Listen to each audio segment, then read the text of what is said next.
আমি ভিজিট করে আনছি, আমার বউ নিচে আর বউ আনছি। সমাজ থেকে স্যারারে পুরস্কৃত করুন। টাঙ্গাইলের মির্জাপুর উপজেলার বাঁশতৈল ইউনিয়নের পেকুয়া গ্রাম। এখানকার বাসিন্দা হাসান ও জহুরার 15 বছরের সংসার। তাদের ঘরে রয়েছে এক ছেলে ও এক মেয়ে। স্থানীয়দের ভাষ্য, হাসানের বাড়ির পাশে একটি এনজিওতে বাবুর্চির চাকরি করতেন রাজু।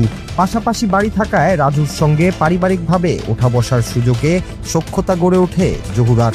এক পর্যায়ে সেই সম্পর্ক রূপ নেয় পরকীয়া প্রেমে। গত মাসের 7 তারিখ হাসানের স্ত্রী জহুরাকে নিয়ে পালিয়ে যান রাজু।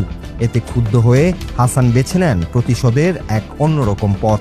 স্থানীয়দের ভাষ্য, চলতি মাসের 4 তারিখ তিনি সাতক্ষীরা থেকে রাজুর স্ত্রীকে তার 3 বছরের সন্তান সহ মির্জাপুরে নিয়ে আসেন এবং পরে তাকে বিয়ে করেন। এদিকে হাসান বলেন, ও আমার বউ নিয়ে গেছে, তাই আমি ওর বউ নিয়ে এসেছি। পরকীয়া প্রেমের শাস্তি দিতেই আমি এমন কাজ করেছি। আমি ভিজিট করে আনছি, আমার বউ নিচে আর বউ আনছি। রাজু করাইছি, হেও কষ্ট পেয়েছি, আমিও কষ্ট পেয়েছি। দুজনের কষ্ট একখানি হয়েছে, তারপর আনছি। যে হ্যাঁ, স্বামী হ্যাঁ থাকতেও দুইটা মেয়ে ই করছে, দুইটা মেয়ে করছে, একটা নিয়ে গেছে লাশ মধ্যে। ঘটনাটি এলাকায় ব্যাপক চাঞ্চল্যের সৃষ্টি করেছে। কেউ এটিকে প্রতিশোধের ঘটনা হিসেবে দেখছেন, আবার কেউ বলছেন এ ধরনের ঘটনা পারিবারিক ও সামাজিক মূল্যবোধের অবক্ষয়েরই প্রতিফলন।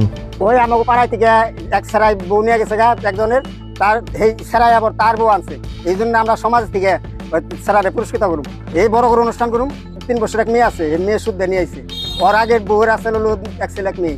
আগের বউয়ের চেয়ে এই বউ অনেক ভালো, ব্যবহার ভালো, সব দিক দিয়ে ভালো। ছেলে নিয়েছে, ওই ছেলে যে বাসায় এনজিওতে বাবুর্চিগিরি কাজ করতো। কাজ করার পরে ওই এখান থেকে ওই 2টা মেয়ের সাথে সংঘাত গেল। একটা মেয়ে আর ডিভোর্স করাইছে, ডিভোর্স করে আবার এই মেয়েটা নেবো ভেজে গেছে।